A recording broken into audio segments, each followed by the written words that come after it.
Hello, Chloe. Welcome to episode 3 of our podcast. We're grateful to have you here to help us better understand segment 3. My question to you is, how can AI help reduce inequalities in education, especially considering the economic impact that the COVID-19 pandemic has already had? Thank you for having me. I am excited to share insights from a research paper by Shamar et al., which examines the prospects, challenges, and recommendations for AI adoption that should help answer your question. According to the research, firstly, AI can facilitate remote learning, providing students in remote or underserved areas access to quality educational resources. This is particularly crucial in a post-pandemic world where online education has become integrational. Secondly, efficient resource allocated, emerging economics often face resources constraints. AI can optimize resource allocations, helping institutions make the most of available resources, thus improving the overall quality of education. Thirdly, global collaboration and knowledge sharing. AI facilitates global collaboration among institutions and researchers. Emerging economics can benefit from international partnerships, enabling knowledge sharing and collaboration research endeavors. Lastly, second, development for the future. By integrating AI into educational curricula, emerging economics can prepare students for the demands of the future job market. This can contribute to closing the skills gap and empowering students with relevant future-oriented compensations. AI adoption can indeed bridge gaps, but are there challenges like what we call the digital divide and quality disparities between developed and developing countries? Absolutely. As highlighted in the research by Shamar, several critical challenges need addressing. Firstly, the digital infrastructure gaps remain a significant hurdle. Unequal access to high-speed internet and digital devices may worsen educational disparities, hindering the reach of AI-powered educational initiatives. Secondly, implementing AI in education requires not just access to technology, but also quality content. Disparities in educational resources and curricula between developed and developed countries can widen, perpetuating existing inequalities. Thirdly, there are training and skill gaps. Effectively utilizing AI in education demands training for educators and students. Emerging economics may struggle to provide equitable training, potentially creating a gap between technology implementation and effective utilization. Lastly, resources constraints pose a challenge. While AI adoption provides effective gains, the initial investment in AI infrastructure and training can be a barrier for institutions with limited resources. As we delve into the potential of AI adoption in emerging economies, it's clear that the strategic solutions are crucial. Bridging the digital divide, ensuring access to quality content, and providing necessary training are pivotal steps to harness the benefits of AI in reducing educational inequalities. In our next segment, let's think outside the box and explore a global perspective. Segment 4 aims to delve into the ethical challenges of AI in higher education by analyzing global AI ethics and policies. Chloe, could you help us better understand how universities across the world are approaching the ethical dimensions of AI and what policies are in place? Certainly. Drawing from our research, we identified 4 key points that are consistent across institutions globally. Firstly, clear ethical guidelines. Many universities are proactively developing and implementing clear ethical guidelines for AI use. These guidelines lay the groundwork for responsible AI practices, emphasizing fairness, transparency, and accountability. Secondly, inclusivity and diversity.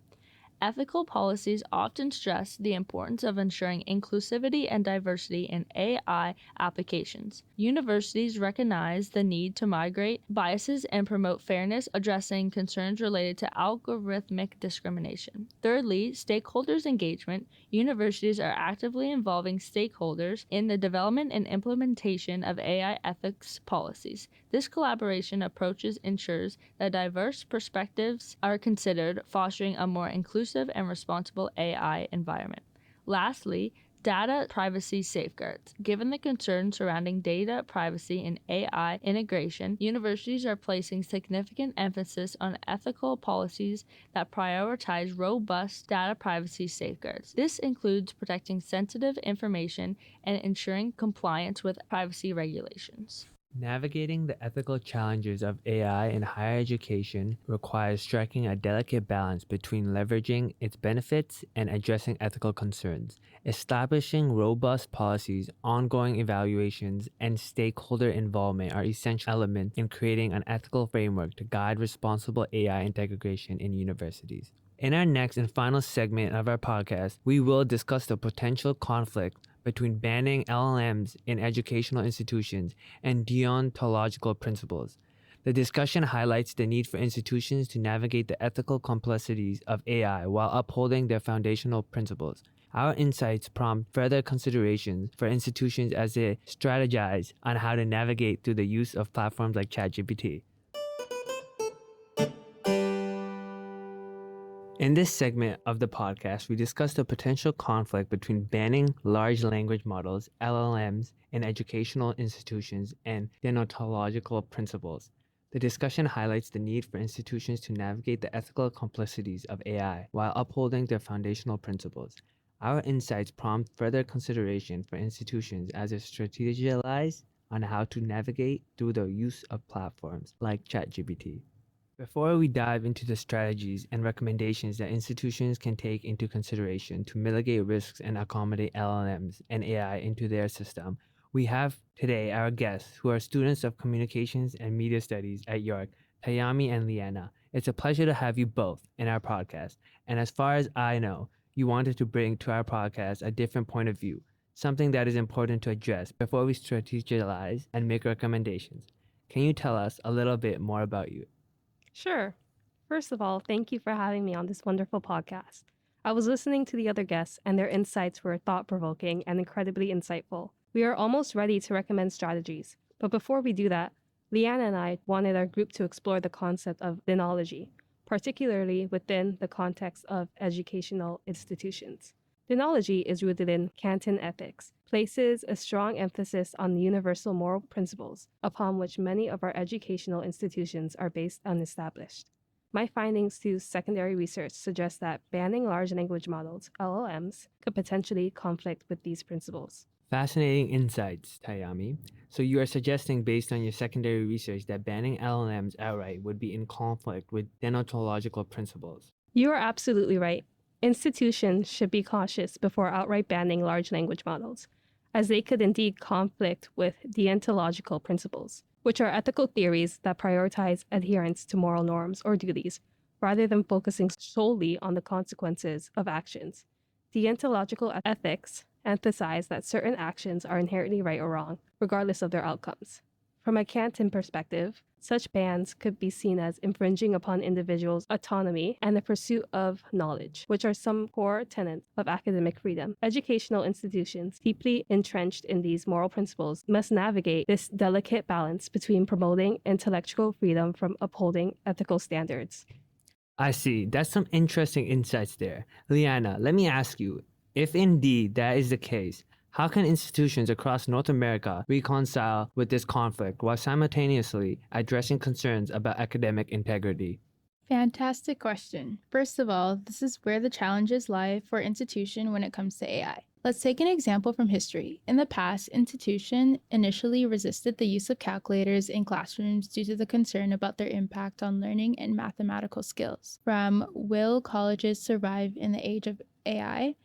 This resistance, what seems to be unbelievable today, stems from the belief that relying on calculators would hinder students' abilities to develop fundamental mathematical competencies and critical thinking skills. But look at schools and colleges today. Calculators are as essential as pen and paper. Similarly, when computers were introduced into educational settings, there was a resistance from institutions across America. Embrace it or reject it. Academic disagreement about ChatGPT. We see from our extensive secondary research that historically, that has been the case throughout. The same thing happened with the use of laptops in classrooms. Concerns were raised about the potential negative effect of technologies on traditional teaching methods and student engagement. In fact, we see that historically institutions grappled with integrating computers into curricula while maintaining the quality of education and ensuring students' systolic development. Therefore, based on our secondary findings, will colleges survive in the age of AI and embrace it or reject it? Academic disagreement about ChatGPT. One way universities can tackle this rather than resorting to blanket bans, they can adapt nuisance approaches that balance ethical considerations with the potential benefits and risk of AI technologies, some of which are already discussed by other guests in the podcast.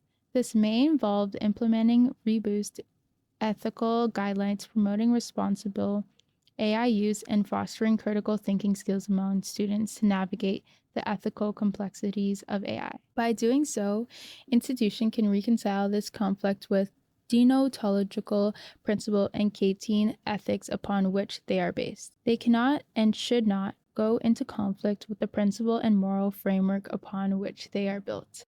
That's some interesting and thoughtful insights into our podcast. Thank you so much, Tayami and Leanna, for bringing these insights for institutions to consider why they strategize. I believe that institutions will seriously consider your suggestions and insights because it's easy for us to overlook our origins and foundational principles at times. As we wrap up our podcast series, which focused on the complicated landscape of preparing universities for the challenges of AI, it becomes clear that the path ahead is both promising and intricate. This is Navon Revlin, your host for the conclusion and the credits section. Throughout the 3 episodes of the podcast series, we see that the potential of AI in education is very, very broad, offering enhanced learning experiences, streamlined administration, innovative research avenues are some of them. However, intertwined with these promises are ethical considerations, such as potential pitfalls, the need for thoughtful and balanced approaches. Innovation in education fueled by AI can practically redefine the student and the teaching experience, thereby elevating academic outcomes. The personalization of learning, data driven decision making, the potential for groundbreaking research are undoubtedly exciting prospects. Yet, universities must walk carefully, mindful of the ethical dimensions that include issues of AI bias, data privacy, ethics, and the potential impact on employment. Therefore, striking a harmonious balance between technological innovation, ethical considerations, and practical implementation through transparent frameworks will be the linchpin for universities navigating this challenging and complicated AI landscape. Before we dive into the conclusion of our podcast, let's take a moment to acknowledge the incredible individuals who made this podcast possible.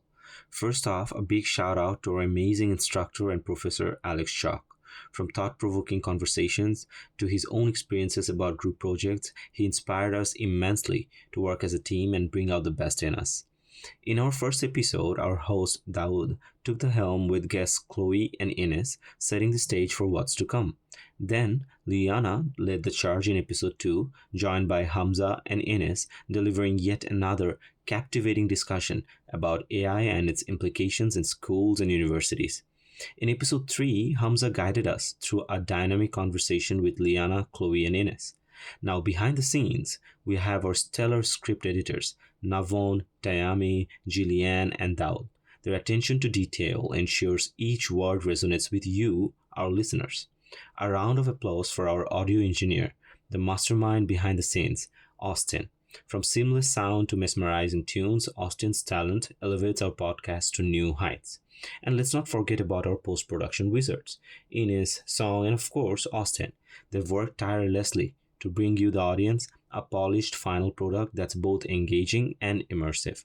We'd like to extend our gratitude to the important members of each research group.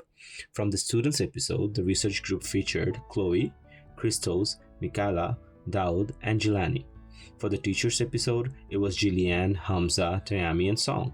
And finally, the institutions episode showcased the incredible research and time that was needed from all of us, starting with Leanna, Navon, Ines, and Austin, and of course members from other groups. Our contribution enriched our podcast in ways we can't even begin to express. So to everyone who's played a part in making this podcast a reality, thank you. Your dedication, creativity, and passion fuel our journey, and we couldn't do it without you all. Thank you. And to the audience, thank you. And we hope there was an enjoyable experience for all of you to listen to our podcast. And thank you for listening.